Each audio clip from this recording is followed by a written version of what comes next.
కేంద్ర నిధులు సక్రమంగా వినియోగించుకొని వివిధ శాఖలపై ముఖ్యమంత్రి చంద్రబాబు తీవ్ర అసంతృప్తి వ్యక్తం చేశారు.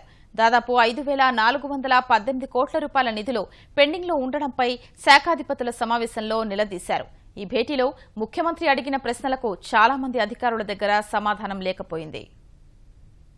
అమరావతి సచివాలయంలో ముఖ్యమంత్రి చంద్రబాబు మంత్రులు, శాఖాధిపతులు, కార్యదర్శులు, ముఖ్య కార్యదర్శులతో ఉన్నత స్థాయి సమీక్ష నిర్వహించారు. వివిధ శాఖల్లో నిధుల వినియోగం, సంక్షేమ కార్యక్రమాల అమలు తీరుపై ఆరా తీశారు. కేంద్ర బడ్జెట్ను ఎంతమంది చదివారని ముఖ్యమంత్రి చంద్రబాబు అడిగిన ప్రశ్నకు అధికారులు ఖంగుతిన్నారు.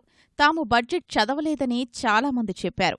బడ్జెట్ పూర్తిగా చదవకపోతే కేంద్రం నుంచి వచ్చే నిధుల గురించి ఏం తెలుస్తుందని సీఎం ఘాటుగానే అధికారుల్ని నిలదీసినట్లు సమాచారం. కేంద్ర నిధుల్ని సక్రమంగా వినియోగించుకోని శాఖలపై ఆయన ఆగ్రహం వ్యక్తం చేసినట్లు తెలుస్తోంది. కేంద్రం కేటాయించిన ప్రతి పైసాను రాబట్టుకోవాలని, సద్వినియోగం చేసుకోవాలని సమావేశంలో ముఖ్యమంత్రి తేల్చి చెప్పారు.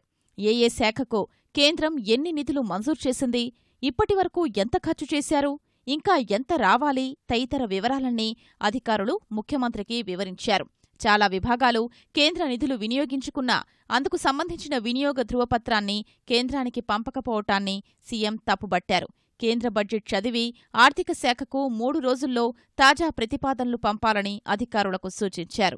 కేంద్ర పథకాలకు సంబంధించి రాష్ట్రానికి రావాల్సిన నిధుల వివరాల్ని పరిశీలిస్తే పంచాయతీరాజ్, గ్రామీణాభివృద్ధి శాఖకు 1886.22 కోట్ల రూపాయలు, పాఠశాల విద్యకు 1410.76 కోట్లు, పురపాలక, పట్టణాభివృద్ధికి 606.82 కోట్లు, మహిళా శిశు సంక్షేమానికి 471 కోట్ల రూపాయలు రావాలని లెక్క తేలింది.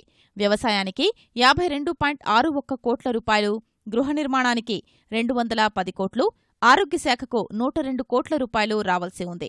రోడ్లు, భవనాలకు 202.63 కోట్లు, రెవెన్యూ శాఖకు 306.83 కోట్లు, హోంశాఖకు 22.68 కోట్ల రూపాయలు పెండింగ్లో ఉన్నాయి. ఉన్నత విద్యకు 17.63 కోట్లు, ప్రణాళికా శాఖకు 10.17 కోట్లు, అటవీ శాఖకు 12.68 కోట్లు, కార్మిక శాఖకు 12.14 కోట్ల రూపాయల నిధులు కేంద్రం నుంచి రావాల్సి ఉంది.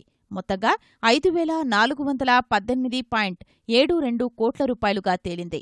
ఆర్థిక సంవత్సరం ముగియడానికి తక్కువ సమయమున్న తరుణంలో ఇకనైనా అన్ని పెండింగ్ దస్త్రాల బూజు దులపాలని ముఖ్యమంత్రి పాలనా యంత్రాంగానికి దిశానిర్దేశం చేశారు.